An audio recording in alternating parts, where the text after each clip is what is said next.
Hi everyone, I'm sorry it has been a while since my last video. I have been moving houses, something that I would not recommend any of you in your right minds to do. But I am back with you guys and I haven't really got anything prepared. I just got back home after coloring my hair, if you can tell the lighter ends, and I was just so excited. I thought, since my hair is on fleek, let me film a video. So I don't really have too much prepared. I just took down some notes a few minutes ago and I have my cheat sheet right here. But I thought I would talk to you guys about an introduction into handbag collecting. Now, if you guys are sitting there just being like, handbag collecting? Is that even a thing? Yes, it is a thing.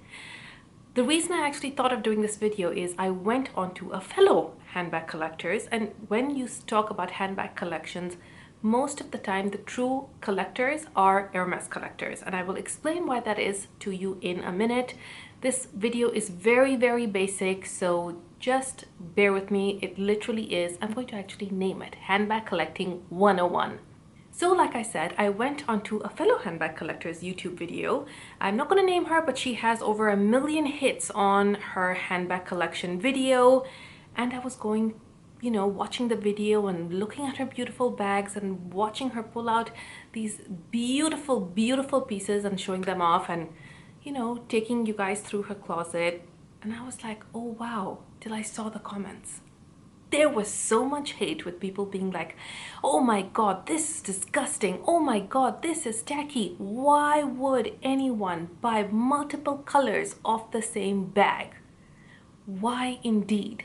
And while you guys are giving her hate on her video, you guys are entitled to your opinion, but I'm just explaining to you, the woman is laughing her way to the bank.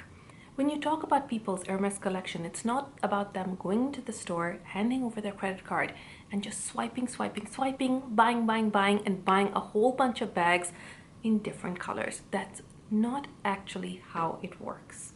There is a reason why Samantha in Sex and the City, almost like 20 years ago, walks into the Hermes store, pretends to be Lucy Liu's PR lady, I believe it was, to get a Birkin. It's not just a bag, it's a Birkin.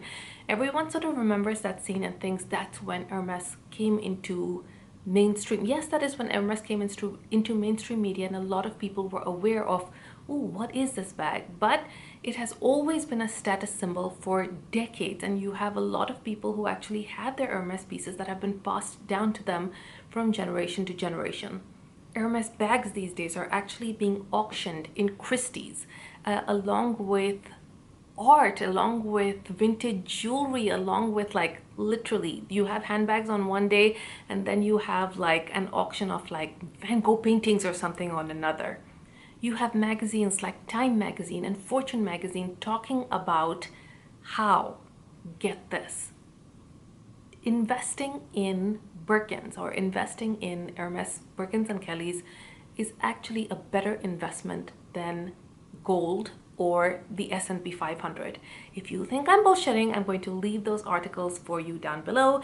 It actually was a website called Bag Hunter who did an article on showing the S&P 500 over, I think it was 3 decades or something, and showing how gold has gone up and down over the years, and showing how Hermes Birkins are actually a better investment. The two questions I get asked about Hermes bags most often are, number one, how do I get my first Hermes Birkin or Kelly?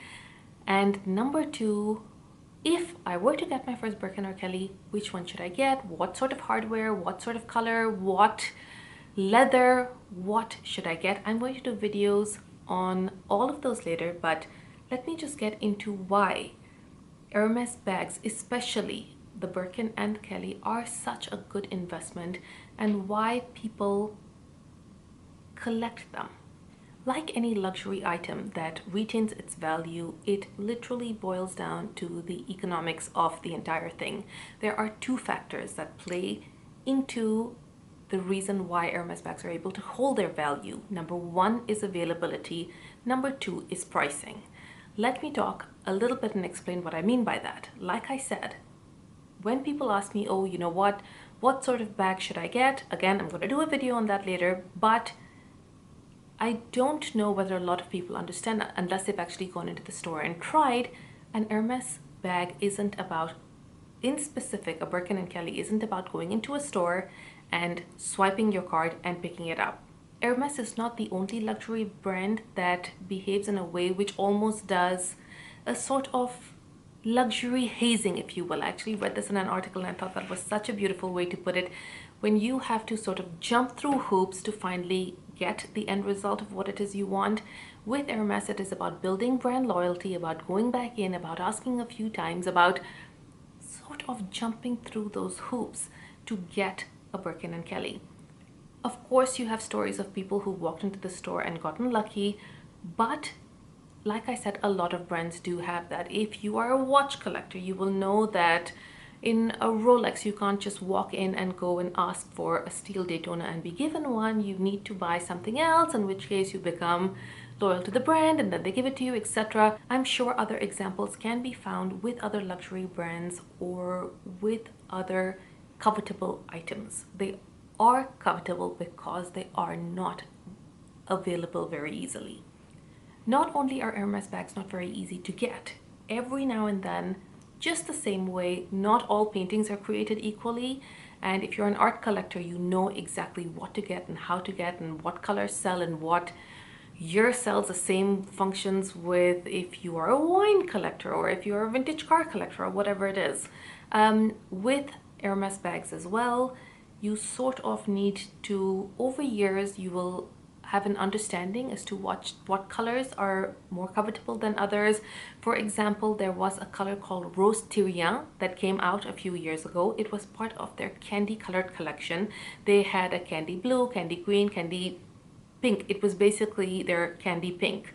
And the color, because it was a limited edition and because pink sells, it was almost near impossible to get your hands on. And once you did actually get your hands on it, through resellers, if you had a regular bag that you could buy through a store for $10,000, through a reseller you can get a Birkin or a Kelly. I'm just throwing out approximate values. For a new bag, it could be $15,000, $16,000.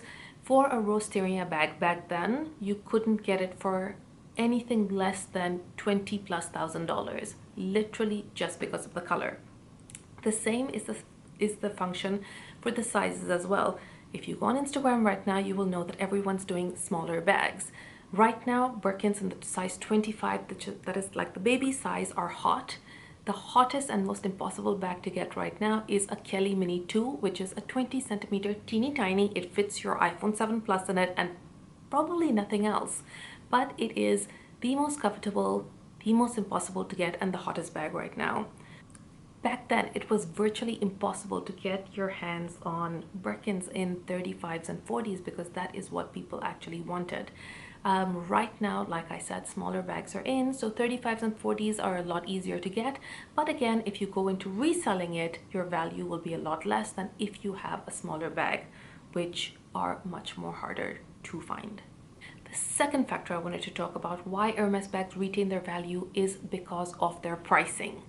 What I mean by that is if you buy a Birkin or a Kelly in Paris versus, or actually any Hermes item in Paris versus, which is the birthplace of Hermes, which is where they're based out of, it is a French brand, versus if you buy an Hermes bag or an Hermes item in Dubai, which is where I'm based, you could almost be paying twice the price over here. That is just how Hermes is.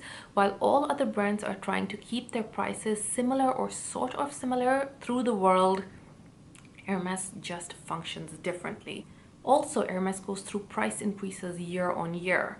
I don't exactly know what the price percentage is, but it runs into double digits. And let's just put it this way, my first exotic piece, my first crocodile I bought, and let me just say this, if the word crocodile or the words exotic skins triggers you in any way, just shut your ears for the next 2 minutes.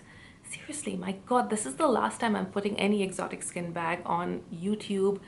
I got some really hateful comments. I'm sorry, I did not mean to offend anyone by putting up my bags on my last 5 rarest Birkins video. I seem to have offended a lot of people with my exotic skins. And I even had one person saying, "You should be skinned alive." And I was like, little dramatic over here, perhaps? Just me? Maybe just me, whatever. So yeah, I think I bought my first crocodile piece around 10 years ago, and between that time to now, the price of the bag has tripled. It has tripled in price if I were to buy it in a store today, and that's basically the sort of increase in value in bags that you're talking about. Hermes bags are handmade. You can take them back into the store for its lifetime and they will repair it for you for a charge, of course, but still they will always repair it for you. And that is why it just has its heritage, and it is a fabulous investment. Listen, having said all of this, at no point of time am I suggesting that you go, I don't know, sell your stocks and bonds or put your life savings into handbags or something of that sort. This video was just for a little bit of fun. And like I said, when it comes down to collecting art or collecting wine or collecting vintage cars or whatever it is, you need to have a passion for it. I got into handbag collecting because I absolutely have an absolute passion for it. And on my last video, a lot of people asked me, do you use your bags? I actually use around 95% of my bags. The 5% that I don't use are either because they're not very usable, or they maybe, I'm sure you guys have items in your closet that you have bought and regretted and don't really use it, but I don't sell my bags, so it just sort of sits there. And besides, I like having my collection complete. It is something that I have an absolute passion about, and while other people are going out and buying bags every single season and changing it to have the most latest it bag, I try to not spend on the other ones, and I like having classic pieces that are going to last me a lifetime, and it actually comforts me in knowing that they are an investment. And that is how I talk my crazy little brain into buying more. So whether you want to call it an excuse, whether you want to call it madness or whatever it is, I love my Hermes pieces, as you already know, and I just wanted to sort of give you a bit of an explanation, so the next time you go onto a YouTuber's page and you see their collection, don't, you know, get out there and like rant and rave and behave like, I don't know. I literally was going through the poor girl's comments and thinking, wow, has she like kidnapped all of these people's like firstborns and sent them to a sweatshop to work or something? I mean, you guys grilled her, man. You guys really grilled her. Anyhow, hope you guys enjoyed this video. I hope it was helpful. I don't know if it was or not, but if you guys enjoyed, please do subscribe, and thank you for watching, and ask me any questions you guys might have, and please leave me tips for other videos you guys might want me to do, and I will catch you guys soon. Thank you. Bye bye.